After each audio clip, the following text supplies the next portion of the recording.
Pemirsa, ternyata masih banyak masyarakat yang tidak bisa mengelola gajinya.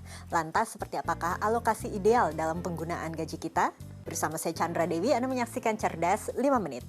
Dan bersama saya saat ini di studio Metro Manulife telah hadir Bapak Legowo Kusumonegoro, Presiden Director dari PT Manulife Asset Management Indonesia. Selamat pagi Pak Legowo. Selamat pagi Mbak Chandra.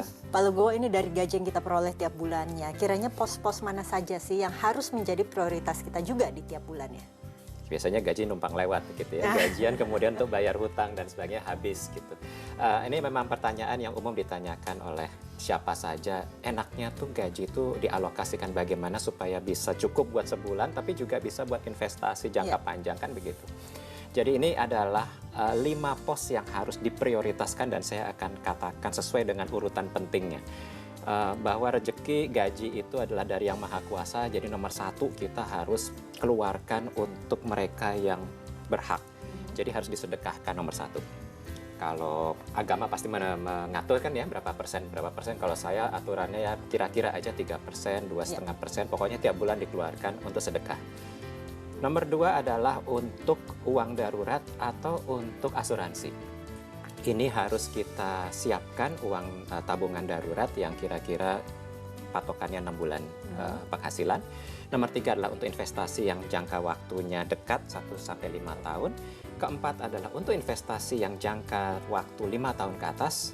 Kemudian sisanya untuk gaya hidup. Silahkan dihabiskan sisanya berapa. Tapi yang 4 ini dikeluarkan dulu, disisihkan, kemudian sisanya silahkan dihabiskan.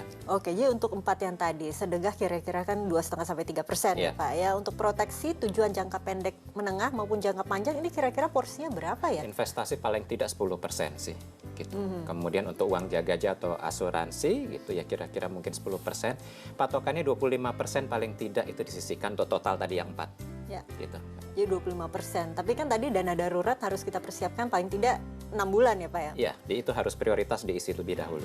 Nah tadi kan dikatakan untuk rencana tujuan keuangan jangka pendek dan menengah. Kiranya investasi seperti apa yang bisa kita pilih kalau begitu? Barangkali pemirsa masih ragu-ragu ini.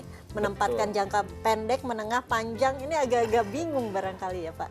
Memang teorinya adalah untuk jangka panjang kita bisa memilih investasi yang lebih berisiko. Jadi misalnya reksadana saham atau investasi di saham atau properti gitu ya.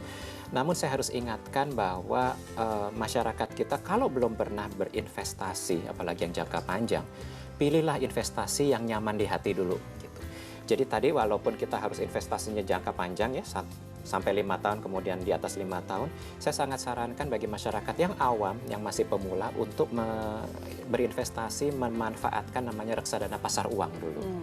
Letakkan semua di sana, diinvestasikan di sana, kemudian baru sedikit demi sedikit dialokasikan untuk yang tadi jangka menengah, jangka panjang. Jadi misalnya dari 100% yang saya letakkan di pasar uang ini, reksadana pasar uang untuk investasi, sedikit-sedikit saya coba dulu yang resikonya lebih tinggi, reksadana pendapatan tetap, naikin dari 0, kemudian 10%, 20%, 25%. Setelah saya nyaman dengan investasi yang lumayan berisiko itu, saya coba lagi yang reksadana saham yang lebih berisiko. Maksimumkan sampai 5-10%. Itu sih. Tapi lakukanlah ini secara gradual gitu ya.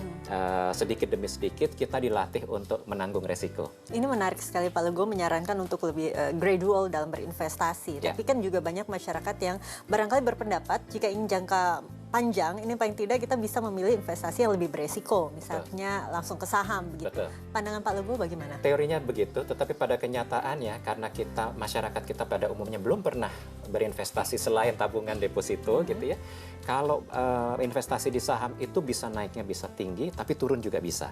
Nah itu biasanya kemudian malah takut. Dan ujung-ujungnya adalah malah mengeluarkan uangnya dari investasi tersebut dan diparkir kembali ke tempat yang nyaman di hati itu, di tabungan dan deposito.